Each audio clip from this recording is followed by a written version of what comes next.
Hi friends, welcome to cine family 2. ప్రముఖ G Telugu ఛానల్లో ప్రసారం అవుతున్న సూపర్ డూపర్ హిట్ సీరియల్ ప్రేమ ఎంత మధురం.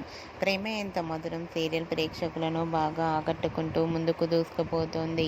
ఈ serial heroine Sriram Venkat and Varsha Arya Anu క్యారెక్టర్లో చాలా అద్భుతంగా నటిస్తూ తమదైన స్టైల్లో ప్రేక్షకులను బాగా ఆకట్టుకుంటున్నారు. అయితే రీసెంట్గా Prema Entha Madhuram serial hero Arya shooting location latest ఫొటోస్ను షేర్ చేశారు. ఆ ఫొటోస్లో ఆర్య షూటింగ్లో పాల్గొంటూ కనిపించారు. ఆ ఫొటోస్ చూసిన వారంతా సూపర్ అండ్ నైస్ పిక్స్ అంటూ కామెంట్స్ పెడుతున్నారు. మీకు కూడా Arya sir shooting location latest photos మీకు నచ్చినట్లయితే మీ అభిప్రాయాన్ని మీ కామెంట్ రూపంలో తెలియజేస్తూ లైక్ చేయండి, షేర్ చేయండి. మరిన్ని ఇంట్రెస్టింగ్ అండ్ లేటెస్ట్ అప్డేట్స్ కోసం మా సినీ ఫ్యామిలీ 2 ఛానల్ని సబ్స్క్రైబ్ చేసుకోండి.